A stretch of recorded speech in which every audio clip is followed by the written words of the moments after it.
안녕하세요. 2024년 10월 9일 강의를 시작하겠습니다. 오늘이 무슨 날이죠? 한글날이에요.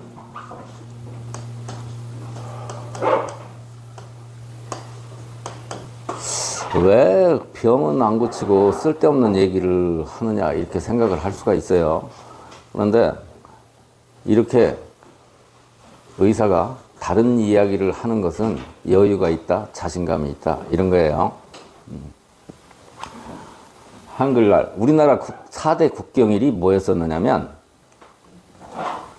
3.1절, 그 다음에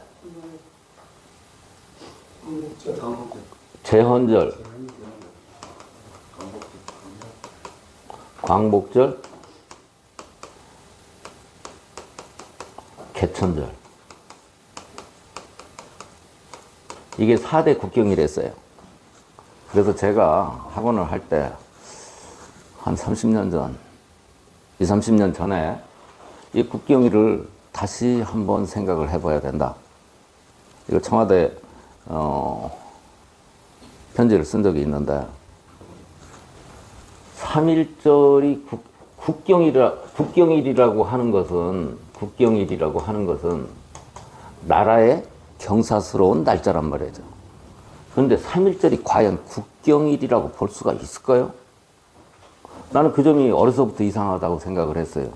일제가 우리를 침략을 해서 독립운동 하려고 해서 힘없는 우리 국민들이 만세운동을 했는데 그걸 국경일이라고 해야 돼? 기념일 정도는 돼도 이 3.1절을 기념일 정도로 여겨야지 무슨 국경일이야. 치욕스러운 면이 있는 부끄러운 날이기도 한데, 그죠? 그러나 우리가 용기가 있었으니까 기념일 정도로 해야지 국경일은 될 수가 없다. 제헌절은 우리가 헌법을 제일 처음에 만들어서 발표한 날이니까 국경일이라고 볼 수도 있는데 이것도 일제 침략하고 관계가 있다 이게요. 독립해서. 그럼 이것은 세모표 정도. 광복절도 3.1절과 똑같다 이게. 일본에서 해방된 것이 치욕에서 벗어났는데 과연 이것을 크게 기뻐할 나라의 국경일? 그렇게 생각할 수도 있어요. 미국도 독립운동을 한 7월 4일을 국경일로 하니까 그렇게 볼 수도 있는데 엄밀한 의미에서는 이것도 기념일 정도에 해당이 되는 것이다. 광복절을 만일 우리나라가 새로 대한민국이 대한민국이라는 나라가 정식으로 새로 세워졌다 하면 건국절 같은 것은 국경일로 볼 수가 있단 말이에요. 그런데 빨갱이들이 하도 지랄했으니까 이거 못하는데 한번 생각을 해보자 이게. 개천절? 우리나라가 처음 한반도에서 세워졌던 날을 10월 3일로 개천절을 하는 것. 이것은 상당한 의미가 있고 우리의 존재의식을 갖추어 놓은 거기 때문에 이건 당연히 이건 국경일이 맞다 이게. 그래서 4대 국경일 중에서 저는 이런 건 국경일로 볼 수가 없고 개천절 하나가 제대로 된 국경일이다. 이런 얘기를 제가 20, 30년 전에 청와대에 글을 보낸 적이 있었어요. 그런데 진정한 국경일은 한글날은 정말로 진정한 국경일이다 이게. 인류 역사상 문자를 한 개인이 발명해서 모든 국민이 편안하게 된 것은 세종대왕이 한글을 발표한 것 외에는 없다 이게. 미국에서는 지금 미국 사람들이 우리말을 배우려고 무진 애를 써요. 뭐 한류 열풍도 있다고 하지만 미국의 어떤 학자는 앞으로 모든 문자는 다 없어지고 한글만 남을 것이다 이렇게 예언하는 사람도 있어요. 우리가 지금 세계에서 가장 잘 사는 나라로 이렇게 올라온 것은 뭐 때문에 그래요? 가깝게는 우리가 지금 세계에서 가장 잘 사는 나라, 아름다운 나라예요. 틀림없어요.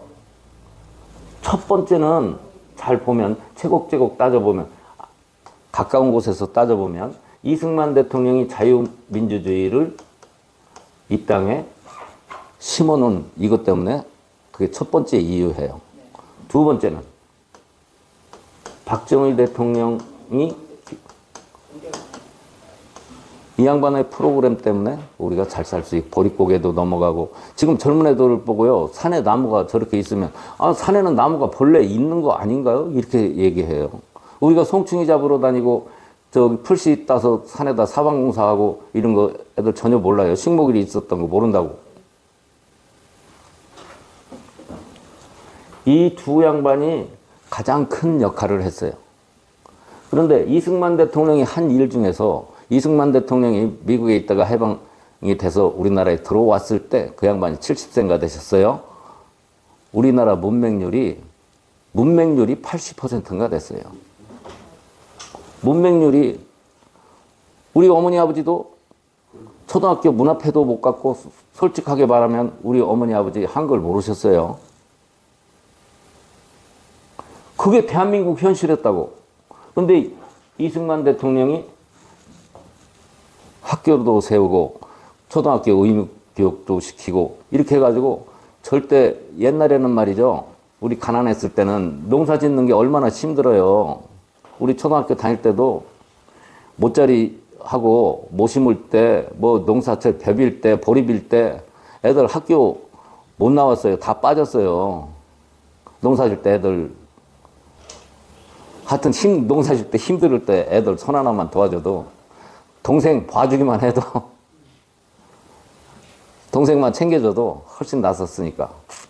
그래도 그렇게 하면 이승만 대통령이 막 혼내준다고 그래서 무서워서 학교 보내고 그랬어요. 이 문맹률도 이승만 대통령이 한 것 중에 가장 큰 일 중에 하나가 문맹률을 없앤 것. 이것을 문맹률을 없애고 이승만 대통령이 문맹률이 8, 90%인데 이 문맹률을 10% 이하로 낮춘 양반이 이승만 대통령이에요.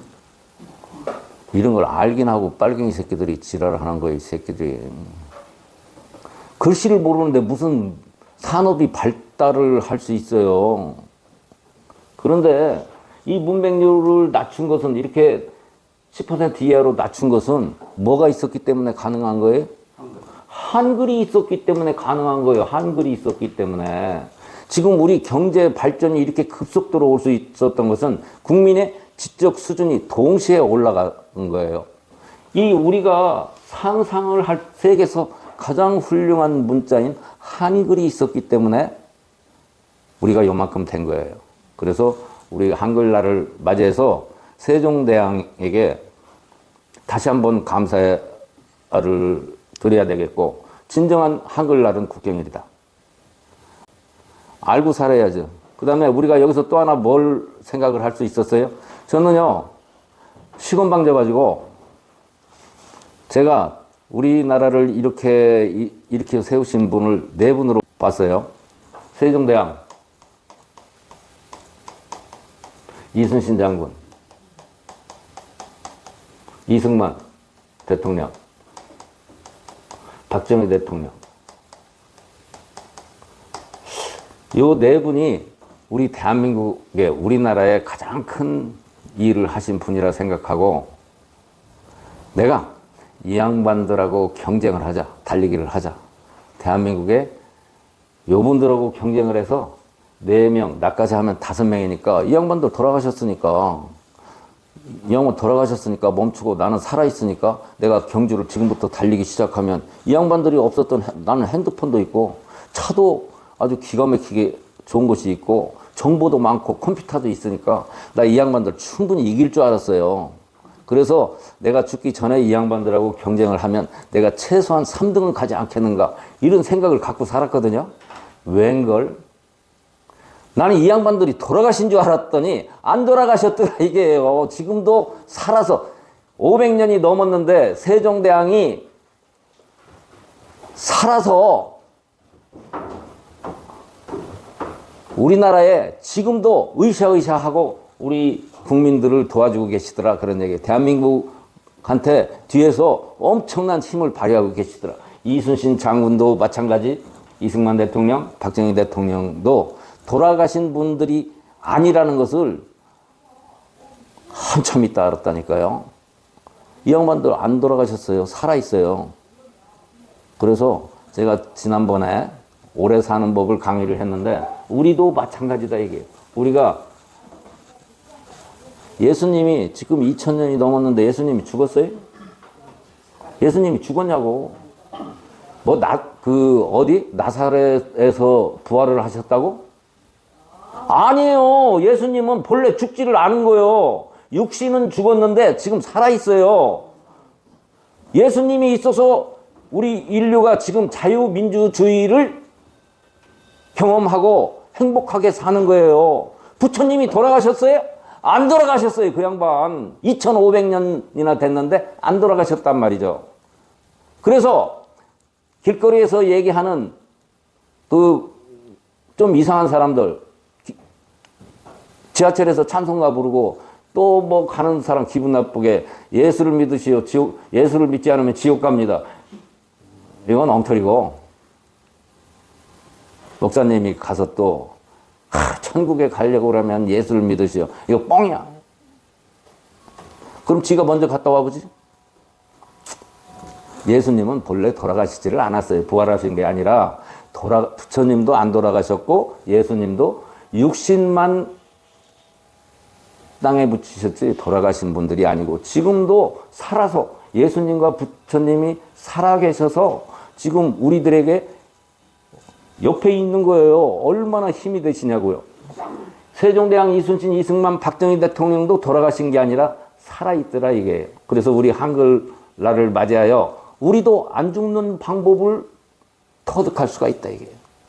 우리도 육신은 죽어도 나는 목사도 아니고 스님도 아닌데 안 죽는 방법을 여기서 우리가 깨달을 수가 있다 이게. 어떻게 하면 우리가 죽지 않고 세종대왕이나 이순신 이승만 부처님 예수님처럼 우리가 영생을 할 수 있느냐.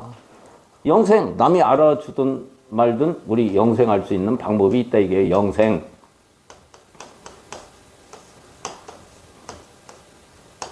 영생할 수 있는 방법이 있다 이게요.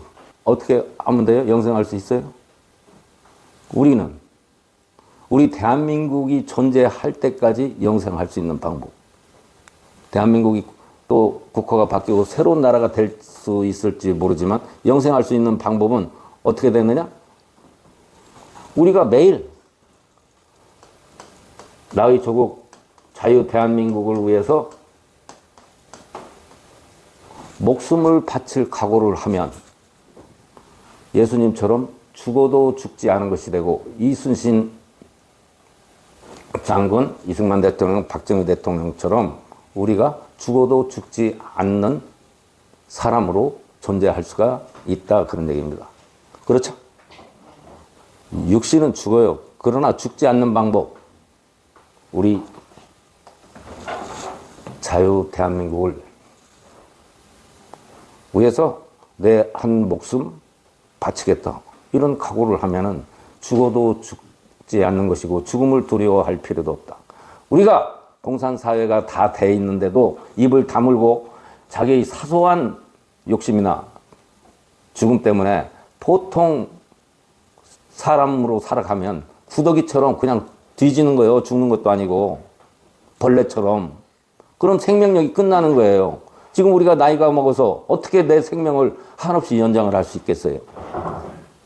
한글날을 맞이하여 우리가 영생하는 방법을 다시 한번 생각을 해봤습니다. 세종대왕 감사합니다.